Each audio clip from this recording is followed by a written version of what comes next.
It's game day in the Mile High City, and we're hoping to hear that game-winning bell once again after the Avs hit the ice against the Tampa Bay Lightning tonight. It's imperative to a strong playoff run because momentum rarely carries over from game to game. As the Avs focus on their game prep, we've got special team coverage this morning.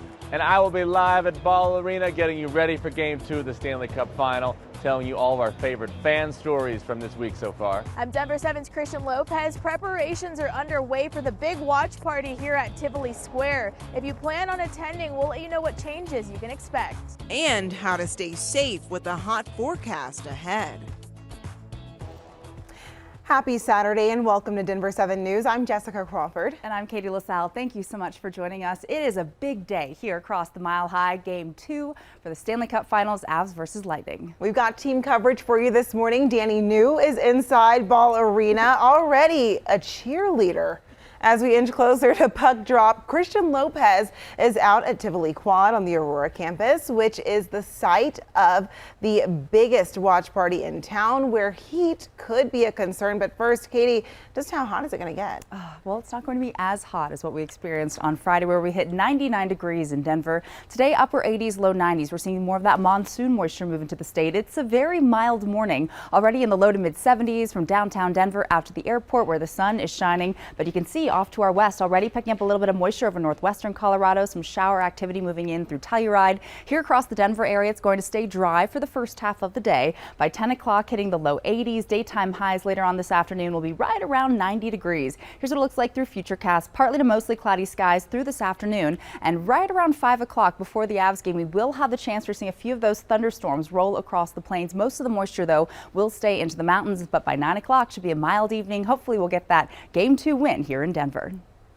Yes, hopefully so. The energy from fans and the team at Avs games have been electric this season, and one reason is the in-game entertainment. Ball Arena has a whole crew that's dedicated to meticulously mapping out the sights and the sounds. Denver 7's Danny New is inside Ball Arena. And Danny, why is one of the team members apologizing ahead of tonight's game? Hi, Jess. I would say it's more of like a sorry, but I'm really not that sorry kind of apology. So everybody, I would like you to meet my friend Steve Johnston, okay? He is the executive producer of Game Presentation with the Avs, and he focuses how to get the crowd pumped up, like with those sweet LED wristbands that we saw this season. And you know, he might have the most important job in the arena because he is the person that is in charge of hitting the big red button that sets off the goal horn, everyone's favorite sound in hockey, which, after Wednesday's overtime win, he admitted he might have gotten a little too excited when he hit it in that game. My excitement came out. I'm a fan. You know, I've worked with this team for almost 15 years. So, you know, it's funny. I went home and I was watching it at the Sports Center. I saw and I could hear the horn, and I went, "Ooh, I really laid it." Not so joking. I said it was a joke. Apologize, but sorry, I was a little heavy-handed with that goal horn. I think we can all understand where he's coming from, naturally. Now, Johnson did say that the goal horn is one of the coolest parts of his job, and he tweeted out this apology, which, you know, he's still pretty excited about it. We all understand. He got the goal horn in the overtime game. That's pretty sweet. And he did say in this game, since they now have one game under the belt, they'll have a lot more video presentation of players on the ice from Game 1 for fans that are in the arena for the game tonight. But hey, a lot of people will not be at Ball Arena tonight because there's a lot of great watch parties in our city, including at Tivoli Quad, where my friend Christian Lopez is at, who I'm very excited to see because we work different shifts. I don't get to see her a lot. So first off, Christian, I miss you. And then secondly, how's looking at Tivoli Quad tonight? Oh, I miss you too, Danny. Well, we are expecting to see thousands of people at that watch party later today. Those gates open at 3 p.m. here at Tivoli Quad. And as you can imagine, during that last game, both Ball Arena and Tivoli Quad were packed with fans. And this time they're actually expecting twice the amount of people here at Tivoli Quad. That is around 10,000 people. That's the quad's max capacity. And if you do plan on coming out to the watch party, there are some things that you should know. You're not allowed to bring in any outside food or drink. So that means that you cannot bring your own water in, no large bags, and of course, no weapons of any kind. And it's also important to be prepared for that hot weather. So wear some lightweight clothing and make sure that you stay hydrated even if you don't feel thirsty. So organizers are also getting ready by doubling their staff to help with those long lines. This way they can ensure that the fan experience is the best it can be for everyone. And they're also putting things in place to help people stay safe in this heat. We have water stations here, misting stations here, and medical care for everyone. We just encourage everybody to wear sunscreen, a hat, preferably an Avs hat, and drink lots of water. And another reason to come down, there is also a free concert before the game. That starts at 4:15. The concert and the watch party are free. Reporting live in Denver. Christian, thank you. And Danny, we'll be checking in with you here in just a few minutes, so don't venture too far into the arena now. And if you're making your way downtown, RTD does suggest using their trains and buses to avoid traffic and to get home safely. The Transportation District has made some changes just for the Stanley Cup. They say to be prepared for bigger crowds on the trains, meaning you may have to wait for another one if it's full, which is exactly what happened on Wednesday during Game 1.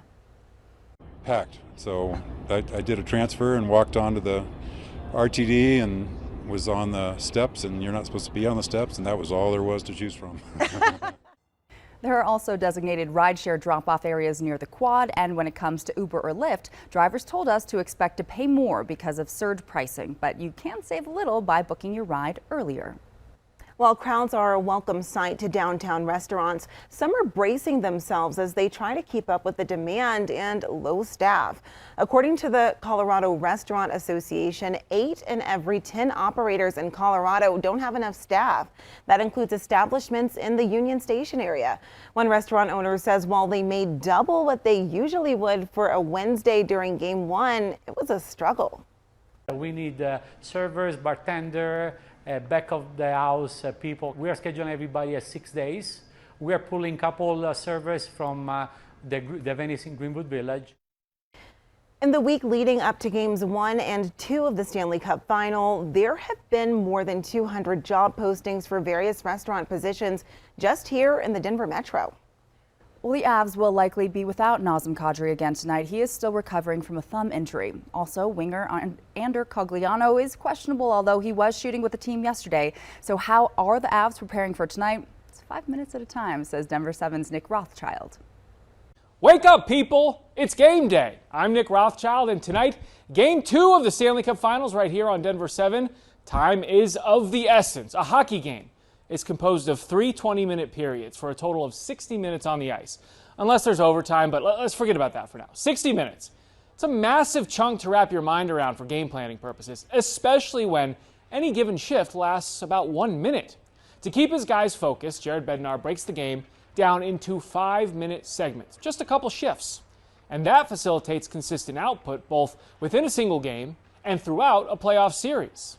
We find instead of looking at the game as a whole, just breaking it down and focusing on what we have to do in our process that we need to see for success, that we can kind of break it down. And if we have a good 5 minutes and we're moving on to the next, and just kind of, for me, it just helps guys stay focused and in the moment and committed to what you're trying to do. We want to make sure that we're every 5 minutes is a focus. No matter what happens, we're resetting and we're going again because we want to be playing. We want to be taking the game to teams. I think you just try to, in those 5-minute segments, every period, you just try to create momentum for your team. And if you feel like you can build up those 5-minute segments continuously and consistently, you feel like you have a good chance to win the game.